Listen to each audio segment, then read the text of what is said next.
ಸಮಸ್ತ ಸ್ನೇಹಿತರಿಗೂ ನಮಸ್ಕಾರ.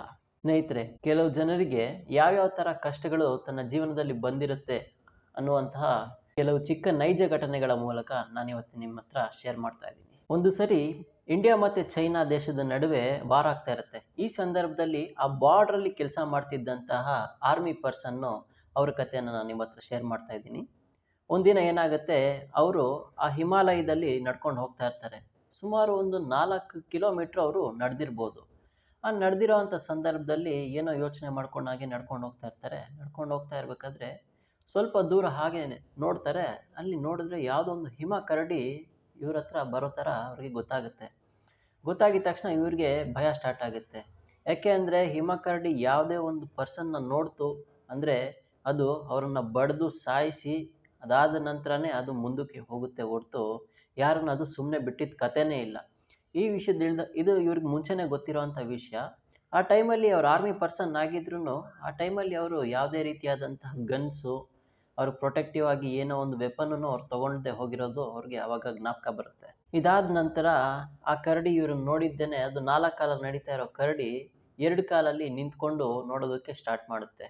ಇವ್ರಿಗೆ ಆ ಸಿಚುವೇಶನ್ ಇವ್ನು ನೋಡಿದ ತಕ್ಷಣ ಇನ್ನು ನನ್ನ ಕತೆ ಮುಗೀತು, ಇನ್ನು ನಾನಿನ್ನು ಬದುಕೋದು ಕಷ್ಟ ಇದೆ ಅಂದ್ಬಿಟ್ಟು ಅವ್ರಿಗೆ ಆ ಟೈಮಲ್ಲೇ ಇನ್ನು ನನ್ನ ಕತೆ ಮುಗೀತು, ಊರಿಂದ ಬಂಧು ಬಳಗದವರಿಂದ ದೂರ ಆಗಿ ಈ ಕರಡಿ ಹತ್ರ ಬಂದು ಸಾಯೋಂಥ ಪ್ರಮೇಯ ಬಂತಲ್ಲ, ಮನೆಯವರೆಲ್ಲರದ್ದು ಚಿತ್ರ, ಅದಾದಮೇಲೆ ನಂಬಿದ ದೇವ್ರ ಚಿತ್ರ ಒಂದು ಫ್ಲ್ಯಾಶ್ ಥರ ತನ್ನ ಕಣ್ಣು ಮುಂದೆ ಬಂದು ಹೀಗೆ ಹಾದು ಹೋದಂಗೆ ಅವ್ರಿಗೆ ಅನಿಸ್ತಂತೆ. ಅದಾದ ನಂತರ ಇನ್ನು ಮುಗೀತು ನನ್ನ ಕತೆ ಅಂತ ಅವ್ರು ಅಂದ್ಕೊಂಡಾಗ ಆ ಕರಡಿ ಏನು ಮಾಡದೆ ಹಂಗೆ ನಿಂತ್ಕೊಂಡಿರುತ್ತೆ. ಇವರು ಏನು ಆ್ಯಕ್ಷನ್ ಏನು ಮಾಡದೆ ಹಾಗೇನೆ ನಿಂತ್ಕೊಂಡಿರ್ತಾರೆ. ಕೆಲವು ಕಾಲ ಆದಮೇಲೆ ಅದು ಇವ್ರನ್ನ ನೋಡಿಬಿಟ್ಟು ಅದಾದ ನಂತರ ಅದು ಬೇರೆ ಕಡೆ ಮುಖ ಮಾಡಿ ನಡ್ಕೊಂಡು ಹೋಗ್ಬಿಡುತ್ತೆ. ಅವ್ರಿಗೆ ಆಶ್ಚರ್ಯ ಆಗೋಗುತ್ತೆ, ಈ ಥರ ನಡೆಯೋದಕ್ಕೆ ಚಾನ್ಸೇ ಇಲ್ಲ, ಹೇಗೋ ದೇವರೇ ಕಾಪಾಡಿಬಿಟ್ಟ ಅಂದ್ಬಿಟ್ಟು ಅವ್ರು ತಿರ್ಗಾ ವಾಪಸ್ ಅವ್ರ ಕ್ಯಾಂಪಿಗೆ ಬಂದ್ಬಿಟ್ಟು ಅವ್ರ ಕ್ಯಾಂಪ್ ಮೇಟ್ಗೆಲ್ಲ ಹೇಳಿದಾಗ ಅವ್ರಿಗೂ ಆಶ್ಚರ್ಯ ಆಗುತ್ತೆ. ಅದಾಗಿದ್ದು ಸ್ವಲ್ಪ ದಿನ ಆದಮೇಲೆ ಅವ್ರ ತಂದೆಯಿಂದ ಒಂದು ಲೆಟರ್ ಬರುತ್ತೆ. ನಿಮ್ಮಪ್ಪ ಒಂದು ಲೆಟ್ರ್ ಕಳಿಸಿದ್ದಾರೆ, ಅದರಲ್ಲಿ ಅವ್ರ ತಂದೆ ಕನಸಲ್ಲಿ ಮಾರುತಿ ದೇವರು ಬಂದ್ಬಿಟ್ಟು ಅವ್ರಿಗೆ ಕಾಪಾಡಿದ್ರು, ಯಾವುದೋ ಒಂದು ಅಪಾಯದಿಂದ ಕಾಪಾಡಿದ್ರು, ಈ ಥರ ನನಗೆ ಕನಸು ಬಿದ್ದಿತ್ತು, ನಿಂದೇನೇ ಯೋಗಕ್ಷೇಮ ಇದ್ರೂ ಬೇಗ ನನಗೆ ಲೆಟ್ರ್ ಹಾಕು ಅಂತ ಅವ್ರ ತಂದೆಯಿಂದ ಲೆಟ್ರ್ ಬಂದಿರುತ್ತೆ. ಈ ಘಟನೆಯನ್ನು ವಿಚಾರ ಮಾಡಿ ನೋಡೋದಾದರೆ, ಸರ್ವಶಕ್ತನಾದ ಭಗವಂತ ಒಳ್ಳೆಯವರನ್ನು ಯಾವುದಾದ್ರೂ ಒಂದು ರೀತಿಯಲ್ಲಿ ನಮಗೆ ಅಸಹಾಯಕ, ನಮ್ಮ ಕೈಯಲ್ಲಿ ನಮ್ಮ ಬೇರೆ ಏನು ದಾರಿನೇ ಇಲ್ಲ ಅನ್ನೋಂಥ ಸಂದರ್ಭದಲ್ಲಿ ದೇವರು ನಾವು ಎಕ್ಸ್ಪೆಕ್ಟ್ ಮಾಡದೇ ಇರೋ ರೀತಿಯಲ್ಲಿ ನಮ್ಮನ್ನು ಕಾಪಾಡಿಬಿಡ್ತಾನೆ. ಸ್ನೇಹಿತರೆ, ಈ ಕಥೆನ ಕೇಳಿ ನನಗೇನೆ ತುಂಬ ಬೇಜಾರಾಗೋಯ್ತು. ಆದರೆ ಇದು ನಿಜವಾಗ್ಲೂ ನಡೆದಿರೋ ಅಂಥ ಘಟನೆ. ಒಂದು ಮಹಿಳೆ ಆಧ್ಯಾತ್ಮಿಕ ಸಾಧಕರನ್ನ ಭೇಟಿ ಮಾಡಿ ಅವ್ರ ಹತ್ರ ತನ್ನ ಕಷ್ಟವನ್ನು ಹೇಳ್ಕೊತಾರೆ. ಅವ್ರ ಕತೆ ಹೀಗಿದೆ. ಅವರು ಚಿಕ್ಕ ವಯಸ್ಸಿಂದ ಅವ್ರಿಗೆ ತಂದೆ ತಾಯಿಗಳು ಯಾರೂ ಇರಲ್ಲ. ಹುಟ್ಟಿದಾಗ್ಲೇ ತಂದೆ ತಾಯಿಗಳು ತೀರ್ಕೊಂಡ್ಬಿಡ್ತಾರೆ. ಅದಾದ ನಂತರ ಅಣ್ಣ ಅತ್ತಿಗೆ ಅವರು ಅವ್ರ ಆಶ್ರಯದಲ್ಲಿ ಅವರು ಬೆಳೀತಾರೆ. ಅಣ್ಣ ಅತ್ತಿಗೆನೂ ಏನು ಅವರೇನು ನೋಡಿಕೊಂಡು ಚೆನ್ನಾಗೇನು ನೋಡ್ಕೊಳ್ತಾ ಇರಲ್ಲ, ಇನ್ನು ಸ್ವಲ್ಪ ಕೀಳ್ಭಾವದಿಂದ ನೋಡಿಕೊಂಡು ಹೇಗೋ ಬೆಳೆಸ್ತಾರೆ. ಅದಾದ ನಂತರ ಸುಮಾರು ವರ್ಷಗಳ ಆದಮೇಲೆ ಆ ಲೇಡಿ ಅವ್ರಿಗೆ ಮದುವೆ ಮಾಡ್ತಾರೆ. ಮದುವೆ ಮಾಡಿದ್ಮೇಲೆ ಅವ್ರಿಗೆ ಗೊತ್ತಾಗುತ್ತೆ ತನ್ನ ಗಂಡ ಕುಡುಕ, ಅದಾದ ನಂತರ ಒಬ್ಬ ಕ್ರೂರಿ ಅಂತ ಅವ್ರಿಗೆ ಗೊತ್ತಾಗುತ್ತೆ. ಮದುವೆ ಆದ ನಂತರ ಅವ್ರಿಗೆ 2 ಮಕ್ಕಳು ಇರ್ತಾರೆ. ಮೊದಲನೇ ಮಗು 9 ವರ್ಷ, ಇನ್ನೊಂದು ಮಗುಗೆ 4 ವರ್ಷ ಆಗಿದೆ. ಅದಾದ ನಂತರ ಅವ್ರ ಗಂಡ ದಿನಾಗ್ಲೂ ಅವ್ರಿಗೆ ವಿಧವಾದಂತಹ ಹಿಂಸೆ ಬೈಗುಳದಿಂದ ಅವನು ಅವ್ರಿಗೆ ನೋವನ್ನ ಉಂಟು ಮಾಡ್ತಾ ಇರ್ತಾನೆ. ಹೀಗೆ ಕೆಲವು ವರ್ಷಗಳ ಹೀಗೆ ನಡೆಯುತ್ತೆ. ನಡೆದಾದ್ಮೇಲೆ ಅವ್ರ ಗಂಡ ಬೇಕು ಅಂತಾನೆ ನೀನಿನ್ನ ಸತ್ರೂ ಪರವಾಗಿಲ್ಲ, ನೀನಿನ್ನ ಸತ್ತೋದ್ರೂ ಪರವಾಗಿಲ್ಲ ಅಂತ ಇಂಟೆನ್ಷನಲ್ ಆಗೇನೆ ಹೇಳೋದಕ್ಕೆ ಪ್ರಾರಂಭ ಮಾಡ್ತಾರೆ. ಮುಂಚೆ ಅವರು ಅಷ್ಟೊಂದು ಕೀಳಾಗಿನೂ ಮಾತಾಡಿದ್ರೂ ಸುಮ್ಮನೆ ಹೇಳ್ತಾ ಇದ್ರು, ಇವಾಗ ಸ್ವಲ್ಪ ಇಂಟೆನ್ಷನಲ್ ಆಗಿ ಹೇಳ್ತಾ ಇದ್ದಾರೆ ಅಂತ ಹೇಳ್ತಾರೆ. ಇವರ ಈ ಕಷ್ಟಗಳನ್ನ ಹೇಳ್ಕೊಳ್ಳೋದಕ್ಕೆ, ಅವರ ಮಕ್ಕಳ ಜೊತೆ ಆಟ ಆಡೋದಕ್ಕೆ, ಅವರ ಕಷ್ಟಗಳನ್ನ ಹೇಳ್ಕೊಳ್ಳೋದಕ್ಕೆ ಯಾವುದೇ ರೀತಿಯಾದಂತಹ ಆತ್ಮೀಯರಾಗಲಿ, ಸ್ನೇಹಿತರಾಗಲಿ, ಸಂಬಂಧಿಕರಾಗಲಿ ಯಾರೂ ಇರೋದೇ ಇಲ್ಲ. ಈ ಕಡೆ ಗಂಡನ ಮನೆಯಿಂದನೂ ತೊಂದರೆ, ಆ ಕಡೆ ಸಂಬಂಧಿಕರು ಅಣ್ಣ ಅತ್ತಿಗೆನೂ ಸರಿಯಾಗಿ ಅವ್ರನ್ನ ಗಮನಿಸ್ತಾ ಇರಲ್ಲ. ಇಂಥ ಪರಿಸ್ಥಿತಿಯಲ್ಲಿ ಆ ತಾಯಿ ಏನು ಮಾಡಬೇಕು? ಆದ್ದರಿಂದ ದಿನಾಗ್ಲೂ ಹತ್ಕೊಂಡು ಹೇಗೋ ನನ್ನ ಜೀವನನ ಹೇಗೋ ನಡೆಸ್ದೆ. ನಾನು ನನ್ನ ಮನಸ್ಸಿನಲ್ಲಿ ಅಷ್ಟು ಕಷ್ಟಗಳನ್ನ ಇಟ್ಕೊಂಡು ದೇವ್ರ ಮೇಲೆ ಭಾರ ಹಾಕಿ ನನ್ನ ಜೀವನವನ್ನು ನಾನು ನಡೆಸ್ದೆ. ಬರ್ತಾ ನನ್ನ ಗಂಡ ದೈಹಿಕವಾಗಿಯೂ ನನಗೆ ಹಿಂಸೆಯನ್ನು ಕೊಡ್ತಾ ಇದ್ದಾರೆ, ನನ್ನ ಮೇಲೆ ಪ್ರೀತಿಯನ್ನೇ ತೋರಿಸ್ತಾ ಇಲ್ಲ, ಅವ್ರಿಗೆ ಬೇರೆ ಹೆಂಗಸರ ಆಸೆನೂ ಜಾಸ್ತಿ ಆಗಿದೆ, ಇನ್ನು ನನಗೆ ಈ ಮಕ್ಕಳಿಗೋಸ್ಕರ ಬದುಕಬೇಕು ಅನ್ನೋಂಥ ಆಸೆನೂ ನನಗೆ ಹೊರಟೋಗಿದೆ, ಇನ್ನು ನಾನು ಬದುಕೋದಿಲ್ಲ, ನನ್ನ ಕೈಯಲ್ಲಿ ಆಗ್ತಾ ಇಲ್ಲ ಅಂತ ಅವರು ತನ್ನ ದುಃಖವನ್ನು ತೋಡ್ಕೊತಾರೆ. ಕೆಲವು ಸರಿ ಬಲವಾಗಿಯೇ ಸೂಸೈಡ್ ಮಾಡ್ಕೊಂಬಿಡೋಣ ಅನ್ನಿಸ್ತಾ ಇರುತ್ತೆ. ಆದ್ರೂ ಈ ಮಕ್ಕಳಿಗೆ ಮುಂದಕ್ಕೆ ಏನಾಗುತ್ತೆ ಅನ್ನೋ ಭಯದಿಂದ ನಾನು ಜೀವವನ್ನು ತಡೆದಿಟ್ಕೊಂಡಿದ್ದೀನಿ. ನನ್ನ ಈ ಪ್ರಾಬ್ಲಮ್ಗೆ ಏನಾದರೂ ಒಂದು ಸೊಲ್ಯೂಷನ್ಸ್ ಅನ್ನೋದು ಇದೆಯಾ ಅಂತ ಅವರು ಕೇಳ್ಕೊತಾರೆ. ಅದಕ್ಕೆ ಆ ಮಹಾತ್ಮರು ಹೇಳ್ತಾರೆ, ಹೆದರಬೇಡ, ದೇವರಿಗೆ ನಿನ್ನ ಕಷ್ಟ ಗೊತ್ತಿಲ್ಲ ಅಂತ ಅನ್ಕೊಬೇಡ. ಕಬ್ಬಣ ಕಾದಾಗ್ಲೇ ಅದನ್ನು ಯಾವ ರೀತಿಯಲ್ಲಿ ನಾವು ಬಗ್ಗಿಸ್ಬೇಕೋ ಆ ರೀತಿಯಲ್ಲಿ ಬಗ್ಸೋದಕ್ಕಾಗೋದು. ಎಂದಿಗೂ ನೀನು ಭಗವಂತನ ಮೇಲೆ ನಂಬಿಕೆಯನ್ನು ಕಳ್ಕೊಬೇಡ. ಈ ಪ್ರಪಂಚ ನಿನಗೆ ನೋಡೋದಕ್ಕೆ ಶಾಂತವಾಗಿ ಸಂತೋಷವಾಗಿ ಮೊದಲು ಕಾಣಿಸ್ತಾ ಇರುತ್ತೆ. ಅದಾದ ನಂತರ ತನ್ನ ನಿಜ ಸ್ವರೂಪವನ್ನು ಅದು ನಿನಗೆ ಈಗ ತೋರಿಸಿದೆ. ಆದ್ದರಿಂದ ನೀನು ಹೆದರಬೇಡ. ನೀನು ಮಾಡ್ತಾ ಇರೋ ಪ್ರಾರ್ಥನೆಯನ್ನು ಭಗವಂತ ಕೇಳಲ್ಲ ಅಂತ ಅನ್ಕೊಬೇಡ. ಈಗ 2 ಬಾರಿ ಮಾಡ್ತಾ ಇರೋವಂಥ ಪ್ರಾರ್ಥನೆಯನ್ನು ಇನ್ನೂ ಹೆಚ್ಚಾಗಿ ಕಂಬನಿ ತುಂಬಿ ಭಗವಂತನ ಹತ್ರ ನಿನ್ನ ಕಷ್ಟಗಳನ್ನ ನಿವೇದಿಸ್ಕೊ. ತಕ್ಷಣವೇ ನಿನಗೆ ರಿಸಲ್ಟ್ ಗೊತ್ತಾಗದೇ ಇದ್ರೂ ಮುಂದಕ್ಕೆ ಒಂದಲ್ಲ ಒಂದು ದಿನ ಗೊತ್ತಾಗುತ್ತೆ. ಈ ಪ್ರಪಂಚದಲ್ಲಿರೋರು ಯಾರನ್ನು ನಿನ್ನನ್ನು ಉದ್ಧಾರ ಮಾಡೋದಕ್ಕಾಗಲ್ಲ. ಯಾರು ನಿನ್ನ ನಿಜವಾಗ್ಲೂ ನಿನಗೆ ಸಹಾಯ ಮಾಡೋದಕ್ಕಾಗಲ್ಲ. ಭಗವಂತ ಮಾತ್ರನೇ ನಿನ್ನನ್ನು ಉದ್ಧಾರ ಮಾಡೋಕ್ಕಾಗೋದು. ಹಳೆಯದನ್ನೆಲ್ಲ ನೀನು ಯೋಚನೆ ಮಾಡ್ಕೊಂಡಿರಬೇಡ. ನೆನ್ನೆ ಏನು ತಿಂದೆ, ಮೊನ್ನೆ ಏನು ತಿಂದೆ ಅಂತ ನೀನು ಯೋಚನೆ ಮಾಡಲ್ಲ ಅಲ್ವಾ? ಅದೇ ರೀತಿಯಾಗಿ ಹಿಂದಿನ ಘಟನೆಯನ್ನು ಯೋಚನೆ ಮಾಡದೇ ಇರು. ಕಳೆದೋಗಿದ್ದ ಕ್ಷಣ ಮತ್ತೆ ಹಿಂದಿರುಗೋದಿಲ್ಲ. ಮಕ್ಕಳಿಗೂ ಹೇಗೆ ದಿನಾಗ್ಲೂ ಪ್ರೇಯರ್ ಮಾಡಬೇಕು, ಅದಾದಮೇಲೆ ದೇವ್ರ ನಾಮಗಳನ್ನ, ದೇವರ ಶ್ಲೋಕಗಳನ್ನ ಹೇಳೋದನ್ನು ಅವರಿಗೆ ಕಲಿಸು ಅಂತ ಹೇಳ್ತಾರೆ. ದಿನಾಗ್ಲೂ ನಿನ್ನ ಗಂಡನಿಗೋಸ್ಕರನೂ ನೀನು ಪ್ರಾರ್ಥನೆ ಮಾಡು. ಅದಾದಮೇಲೆ ದಿನಾಗ್ಲೂ ಬೆಳಿಗ್ಗೆ ಬೇಗ ಎದ್ದಾಗ ನಿನ್ನ ಕರ್ಮಗಳನ್ನೆಲ್ಲ ಮುಗಿಸ್ಕೊಂಡು ಬಂದು ಫಸ್ಟ್ ನಿನ್ನ ದೇವ್ರ ಹತ್ರ ಹೋಗಿ ಪ್ರಾರ್ಥನೆ ಮಾಡು. ಕೆಲವು ಸರಿ ದುಃಖ ಬಂದಾಗ ನಿನ್ನದೇ ರೀತಿಯಾದಂತಹ ಪ್ರಾರ್ಥನೆಯನ್ನು ಮಾಡು. ದೇವ್ರ ಮೇಲೆ ನಂಬಿಕೆ ಇಡು. ಸ್ವಲ್ಪ ತಾಳು, ದುಡುಕ್ಬೇಡ. ಅಮೂಲ್ಯವಾಗಿರುವಂಥದ್ದು ಜೀವನ.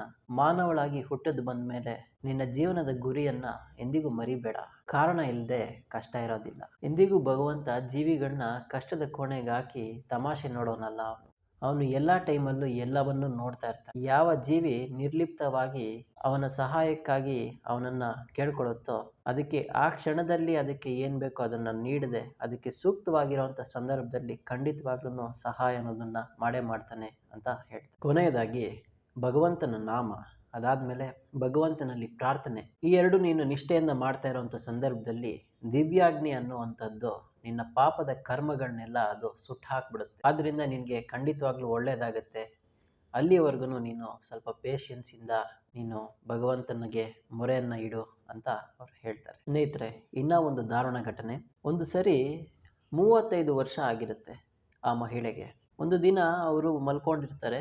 ಮಲಗಿದ್ದಾಗ ಗಂಡ, ಹೆಂಡತಿ, ಅವರ ಮಕ್ಕಳು ಎಲ್ಲ ಮಲಗಿರ್ತಾರೆ. ಆ ಸಂದರ್ಭದಲ್ಲಿ ಮನೆ ಮುಂದೆ ಒಂದು ಮರ ಇರುತ್ತೆ. ಆ ಮರ ಜೋರಾಗಿ ಗಾಳಿ ಬೀಸಿದ ಪರಿಣಾಮದಿಂದ ಮರ ಮುರಿದೋಗಿ ಮನೆ ಮೇಲೆ ಬೀಳುತ್ತೆ. ಬೇರೆ ಯಾರಿಗೂ ಯಾವುದೇ ರೀತಿಯಾದಂತಹ ತೊಂದರೆ ಆಗದೆ ಆ ಮರ ಆ ಮಹಿಳೆಯ ಕಾಲ ಮೇಲೆ ಬಿದ್ದುಬಿಡುತ್ತೆ. ಆ ಬಿದ್ದಿದ್ದ ಪರಿಣಾಮ ಅವರ ಸೊಂಟದ ಭಾಗ, ಅದಾದ ನಂತರ ಅವರ ಕಾಲುಗಳು ಸಂಪೂರ್ಣವಾಗಿ ಸತ್ವವನ್ನೇ ಕಳ್ಕೊಂಡ್ಬಿಡುತ್ತೆ. ಯಾವುದೇ ರೀತಿಯಾದಂತಹ ಔಷಧಿ, ಅದಾದ ನಂತರ ಯಾವುದೇ ಒಂದು ಟ್ರೀಟ್ಮೆಂಟಿಂದನೂ ಅದು ವಾಸಿ ಮಾಡೋಕ್ಕಾಗಲ್ಲ. ಆದ್ದರಿಂದ ಅವರು ಕಂಪ್ಲೀಟಾಗಿ ಬೆಡ್ ರಿಡನ್ ಆಗಿಬಿಡ್ತಾರೆ. ಅವರು ಹೀಗೆ ಬೆಡ್ ರಿಡನ್ ಆಗಿಯೇ ಜೀವನ ನಡೀತಾ ಇದೆ. ಬರ್ತಾ ಬರ್ತಾ ಕತ್ತಿನಿಂದ ಕೆಳಭಾಗವರೆಗೂ ವಿಶೇಷವಾದಂತಹ ನೋವು ಹೊಸದಾಗಿ ಬರ್ತಾ ಇದೆ. ಇನ್ನು ಪ್ರಾರಬ್ಧ ಕಳೀತಾ ಇಲ್ವೇ ಅನ್ನೋವಂಥ ಒಂದು ದುಃಖ ಆಗ್ತಾ ಇದೆ. ಇತ್ತೀಚೆಗೆ ಜ್ವರನೂ ಬರ್ತಾ ಇದೆ. ಮನೆಯಲ್ಲಿ ಬೇರೆ ದರಿದ್ರ ಅನ್ನೋದು ಬಂದು ಕೂತ್ಕೊಂಡ್ಬಿಟ್ಟಿದೆ. ಮನೆಯಲ್ಲೂ ಕಷ್ಟ, ಶರೀರದ ಯಾತನೆ, ವಿಧವಾದಂತಹ ನೋವು. ಅದರಲ್ಲಿ ಮನಸ್ಸಿನಲ್ಲಿ ಯಾವುದೇ ಒಂದು ಬದುಕಬೇಕು ಅನ್ನೋಂಥ ಆಸೆನೇ ಇಲ್ಲ ನನಗೆ. ಯಾವಾಗ ನನಗೆ ಸಾವು ಬರುತ್ತೆ ಅಂತ ಕಾಯ್ತಾ ಇದ್ದೀನಿ. ಬದುಕೋ ಆಸೆನೇ ನನಗೆ ಇಲ್ಲ ಅಂತ ಹೇಳ್ತಾರೆ. ಆ ಮಹಿಳೆಗೆ 2 ಸಿಸ್ಟರ್ಸ್ ಇರ್ತಾರೆ. ಮೊದಲನೇ ಅವರು ತೀರ್ಥಯಾತ್ರೆ, ದೇವರ ಸೇವೆ ಈ ಥರ ಮಾಡಿ ಅವರು ಪುಣ್ಯ ಸಂಪಾದಿಸ್ಕೊಂಡ್ರೆ, ಇನ್ನೊಬ್ಬರು ತನ್ನ ಅತ್ತೆ ಸೇವೆ, ಹಿರಿಯರ ಸೇವೆ ಮಾಡಿ ಪುಣ್ಯವನ್ನು ಸಂಪಾದಿಸ್ತಾ ಇದ್ದಾರೆ. ನಾನಾದರೂ ನನ್ನ ಗಂಡಿನ ಸೇವೆಯನ್ನಾದರೂ ಮಾಡೋಣ ಅಂದರೆ ನನ್ನ ಕಾಲೂ ಕೆಲಸಕ್ಕೆ ಬರ್ತಾ ಇಲ್ಲ, ನನ್ನ ಶರೀರನೂ ಸ್ಪಂದಿಸ್ತಾ ಇಲ್ಲ. ಅದರಿಂದಾಗಿ ನನಗೆ ಯಾವ ರೀತಿಯಿಂದನೂ ನನಗೆ ಪುಣ್ಯ ಸಂಪಾದನೆ ಅನ್ನೋದು ಇಲ್ಲ. ಇನ್ನು ಯಾವ ಕಾರಣಕ್ಕೋಸ್ಕರ ನಾನು ಬದುಕಿರಬೇಕು ಅನ್ನೋವಂಥ ಒಂದು ಭಾವನೆ ಅವರಲ್ಲಿ ಇರುತ್ತೆ. ಜೀವನ ಇಷ್ಟೊಂದು ಕಷ್ಟ ಅಂತ ನನಗೆ ಗೊತ್ತಿರಲಿಲ್ಲ. ಮರ ಬಂದು ಕಾಲ ಮೇಲೆ ಬಿದ್ದು ನಾನು ಸಂಪೂರ್ಣವಾಗಿ ಬೆಡ್ ರಿಡನ್ ಆಗಿ ಈಗ 6 ವರ್ಷಗಳಾಗಿದ್ದೆ. ಅಲ್ಲಿಂದ ಇವತ್ತವರೆಗೂ ನಾನು ಕದಲೇ ಇಲ್ಲ. ಮಲಗಿದ್ದು ಬೆನ್ನ ಹಿಂದೆ ಎಲ್ಲ 2-3 ದೊಡ್ಡ ಗಾತ್ರದ ಬೆಡ್ ಸೋರ್ಗಳಾಗೋಗಿದೆ. ಇದಾದ ನಂತರ ಅನೇಕ ರೀತಿಯಾದಂತಹ ನೋವುಗಳು ನನ್ನ ಶರೀರದಲ್ಲಿ ಕಾಣಿಸ್ಕೊಳ್ತಾ ಇದೆ. ಮನೆಯಲ್ಲಿ ಟ್ರೀಟ್ಮೆಂಟ್ ಮಾಡಿಸೋಣ ಅಂದರೆ ಅಷ್ಟೊಂದು ಹಣದ ಅಭಾವ, ಗಂಡನಿಗೂ ಆರ್ಥಿಕ ರೀತಿಯಾದಂತಹ ತೊಂದರೆಗಳು ಅನೇಕವಾಗಿದೆ. ಬೇರೆ ರಿಲೇಟಿವ್ಸ್ ಎಲ್ಲ ಸ್ವಲ್ಪ ಹಣ ಕೊಟ್ಟು ಸಹಾಯ ಮಾಡ್ತೀನಿ ಅಂತ ಹಣ ಕೊಟ್ರೂ ಅವ್ರಿಗೆ ಯಾವುದೇ ರೀತಿಯಾದಂತಹ ಅದು ದೊಡ್ಡ ರೀತಿಯಾದಂತಹ ಸಪೋರ್ಟ್ ಅನ್ನೋದು ಅದು ನೀಡ್ತಾ ಇಲ್ಲ. ಕೆಲವು ಸರಿ ಮಕ್ಕಳಿಗೆ ಬಂದಂತಹ ಬಹುಮಾನವನ್ನು ಮಾರಿ ಬದುಕುವಂಥ ಪರಿಸ್ಥಿತಿ ಬಂದಿದೆ. ಇದನ್ನ ನೀವು ಯೋಚನೆ ಮಾಡಿ ನೋಡಿದ್ರೆ ಅವ್ರ ಮನೆಯಲ್ಲಿ ಎಷ್ಟು ಕಷ್ಟ ಇರ್ಬೋದು ಅಂತ ನಿಮಗೆ ಒಂದು ಐಡಿಯಾ ಬರುತ್ತೆ. ಇಂಥ ಕಷ್ಟದಲ್ಲೂ ಆ ಮಹಿಳೆಯ ಗಂಡ ಹಗಲು ರಾತ್ರಿ ಕಷ್ಟಪಟ್ಟು ದುಡಿತಾ ಇದ್ದಾರೆ. ನನ್ನ ಹೆಂಡತಿಗೆ ಹೀಗಾಯ್ತಲ್ಲ ಅಂತ ಅವರು ಹೆಂಡತಿನ ತನ್ನ ಪಾಡಿಗೆ ತಾನು ಬಿಟ್ಟು ಓಡೋಗಿಲ್ಲ. ಅದೇ ಒಂದು ದೊಡ್ಡ ವಿಷಯ. ಇಷ್ಟೆಲ್ಲ ಇದ್ರೂ ಅವ್ರಿಗೆ ಬೇರೆ ಬೇರೆಯಾದಂತಹ ವ್ಯಕ್ತಿಗಳು ತನ್ನದೇ ಆದಂತಹ ಶಕ್ತಿಯಿಂದ ಅವರಿಗೆ ಸಹಾಯ ಮಾಡಿದ್ರೂ ಅವರ ಜೀವನದಲ್ಲಿ ಯಾವುದೇ ಒಂದು ರೀತಿಯಾದಂತಹ ಸಂಪೂರ್ಣವಾದಂತಹ ಒಂದು ಸೊಲ್ಯೂಷನ್ ಆಗಲಿ, ಅದರಿಂದ ಅವ್ರಿಗೆ ಸಂಪೂರ್ಣವಾದಂತಹ ಸಹಾಯವನ್ನು ಅವರು ಪಡ್ಕೊಳ್ಳೋದಕ್ಕೂ ಅವ್ರ ಕೈಲಿ ಆಗ್ತಾ ಇರೋದಿಲ್ಲ. ಅವ್ರಿಗಿದ್ದಂಥ ಆ ಕಷ್ಟಗಳಿಗೆ ಅದೆಲ್ಲ ಅತ್ಯಲ್ಪವಾದ ಅಮೌಂಟ್ ಆಗಿರುತ್ತೆ. ಈ ವಿಷಯವನ್ನು ಯೋಚನೆ ಮಾಡಿ ನೋಡಿದಾಗ ಮನುಷ್ಯನ ಸಹಾಯದ ಪರಿಮಿತಿ ಎಷ್ಟು ಅಲ್ಪ ಅನ್ನೋದು ನಮಗೆ ಗೊತ್ತಾಗುತ್ತೆ. ಇವರ ಈ ಕಷ್ಟಗಳನ್ನು ಕೇಳಿಸ್ಕೊಂಡಂತಹ ಆ ಮಹಾ ಸಾಧು ಹೇಳ್ತಾರೆ, ಕಾಲಚಕ್ರದಲ್ಲಿ ದುಃಖ ಸಂತೋಷ ಇದೆರಡೂ ಸಹಜ. ಅನೇಕ ರೀತಿಯಾದಂತಹ ಕಷ್ಟಗಳು ಬರ್ತಾನೆ ಇದ್ರೂ ನೀನು ಧೈರ್ಯವನ್ನು ಕಳ್ಕೊಬೇಡ. ನಿರಂತರವಾಗಿ ಭಗವಂತನ ನಾಮವನ್ನು ಸ್ಮರಣೆ ಮಾಡ್ತಾ ಇರು. ಹಿಂದೆ ಆಗಿದ್ದನ್ನು ಚಿಂತಿಸಬೇಡ. ಯಾವತ್ತೂ ನೆನಪಲ್ಲಿಟ್ಕೋ, ಭಗವಂತ ಯಾರನ್ನು ನಂಬಿದವ್ರನ್ನ ಕೈ ಬಿಡೋದಿಲ್ಲ. ತಲ್ಲಣಿಸದಿರು ಕಂಡ್ಯ ತಾಳು ಮನವೇ, ಎಲ್ಲರನ್ನು ಸಲಹುವನು ಇದಕ್ಕೆ ಸಂಶಯವಿಲ್ಲ ಅಂತ ಈ ದಾಸರ ವಾಣಿಯನ್ನು ನೀನು ಕೇಳಿರ್ತೀಯ. ಇದು ಎಂದೆಂದಿಗೂ ನಿಜ. ಹೆದರೋದೇನಿಕೆ, ನಮ್ಮ ದುಃಖಗಳಿಗೂ ಕಾರಣ ಇದೆ. ಅದೇ ರೀತಿಯಾಗಿ ಒಳ್ಳೆಯದಕ್ಕೂ ಫಲ ಅನ್ನೋದು ಖಂಡಿತ ಇದೆ. ದೇವರು ಕರ್ಮದ ನಿಯಮ ಕೆಲಸ ಮಾಡೋದಕ್ಕೆ ಅಡ್ಡಿ ಬರೋದಿಲ್ಲ. ನಿನಗೀಗ ಜೀವನದಲ್ಲಿ ಬಂದಿರೋವಂಥ ನೋವನ್ನು ಭಗವಂತನ ಕಡೆ ನಿನ್ನ ಮುಖವನ್ನು ಮಾಡೋದಕ್ಕೆ ಕೊಟ್ಟಿರುವಂಥ ಒಂದು ಅವಕಾಶ ಅಂತ ನೀನು ತಿಳ್ಕೊಂಡು ನಿನ್ನ ಜೀವನವನ್ನು ನಡೆಸು. ಎಲ್ಲ ರೀತಿಯಾದಂತಹ ದುಃಖ ಸಂಕಟಗಳಿಗೂ ಒಂದೇ ಒಂದು ಸೊಲ್ಯೂಷನ್ ಅಂದರೆ ಭಗವಂತನ ಹತ್ರ ನಾವು ಶರಣಾಗತಿಯನ್ನು ಹೊಂದೋದು. ತಾಯಿಗೆ ಮಕ್ಕಳ ಕಷ್ಟ ಕಂಡು ದುಃಖ ಆಗೋದಿಲ್ವಾ? ತಾಯಿ ನಿನಗೆ ಸಹಾಯ ಮಾಡದೆ ಇರ್ತಾಳ? ಖಂಡಿತವಾಗ್ಲೂ ಭಗವಂತನ ನಾಮವನ್ನು ಸ್ಮರಣೆಯನ್ನು ಮಾಡ್ತಾನೆ ಇರು. ನಿರಂತರವಾದಂತಹ ಪ್ರಾರ್ಥನೆ, ಒಳ್ಳೆಯ ಚಿಂತನೆ, ಒಳ್ಳೆಯ ಗ್ರಂಥಗಳ ಅಧ್ಯಯನದಿಂದ ಮನುಷ್ಯ ಉದ್ಧಾರ ಆಗ್ತಾನೆ. ಆದ್ದರಿಂದ ನಿನಗೆ ಖಂಡಿತವಾಗ್ಲೂ ಒಳ್ಳೆಯದಾಗತ್ತೆ. ಒಳ್ಳೆಯ ಕೆಲಸ ಮಾಡ್ತಾ ಹೋಗ್ತಾ ಇರುವಾಗ ಮನುಷ್ಯನಿಗೆ ಶ್ರೇಯಸ್ಸು ಖಂಡಿತವಾಗ್ಲೂ ಸಿಕ್ಕೇ ಸಿಗುತ್ತೆ. ಈ ಮಾತನ್ನು ಹೇಳಿದವರು ಒಬ್ಬ ನಿಜವಾದ ಅನೇಕ ವರ್ಷಗಳು ಕಠಿಣವಾಗಿ ಆಧ್ಯಾತ್ಮಿಕ ಸಾಧನೆಯಲ್ಲಿ ಮುಂದುವರೆದಂತಹ ಒಬ್ಬ ಸಾಧು ಸಾಂತ್ವನವನ್ನು ಹೇಳಿರ್ತಾರೆ. ಆ ಸಾಧು ನೂರಾರು ಜನರ ತನ್ನ ಕಷ್ಟಗಳನ್ನು ಬಂದು ಆ ಸಾಧುಗಳ ಹತ್ರ ಹೇಳ್ಕೊತಾನೆ ಇರ್ತಾರೆ. ಅವರ ಕಷ್ಟಗಳಿಗೆಲ್ಲ ಒಂದು ಸೊಲ್ಯೂಷನ್ ಸಿಕ್ಕಲಿ ಅಂತ ನಿರಂತರವಾಗಿ ಭಗವಂತನ ಹತ್ರ ಪ್ರಾರ್ಥನೆಯನ್ನು ಅವರು ಮಾಡ್ತಾ ಇರ್ತಾರೆ. ಪ್ರಾರ್ಥನೆಯಿಂದ ಖಂಡಿತವಾಗ್ಲೂ ಪರಿವರ್ತನೆ ಸಾಧ್ಯ ಅಂತ ಆ ಸಾಧು ಅವರು ಹೇಳ್ತಾರೆ. ಸ್ನೇಹಿತರೆ, ಈ ಚಿಕ್ಕ ಕಥೆಗಳಿಂದ ನಿಮ್ಮ ಜೀವನದಲ್ಲೂ ಅನೇಕ ರೀತಿಯಾದಂತಹ ಕಷ್ಟಗಳು ಖಂಡಿತವಾಗ್ಲೂ ಇರುತ್ತೆ.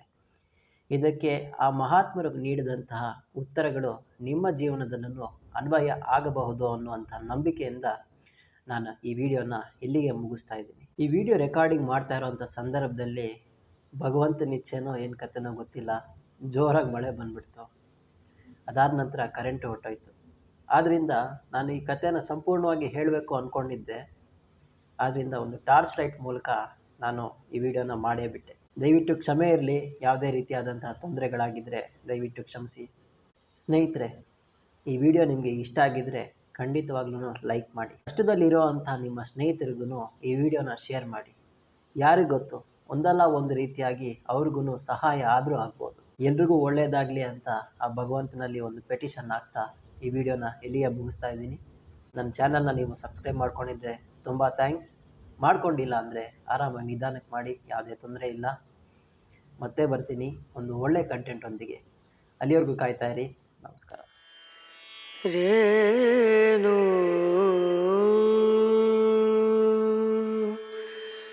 ರನ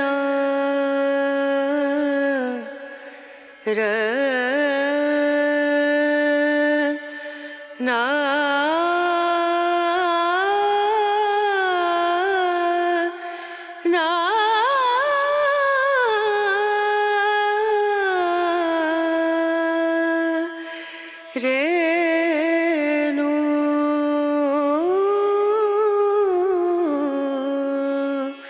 re no dim do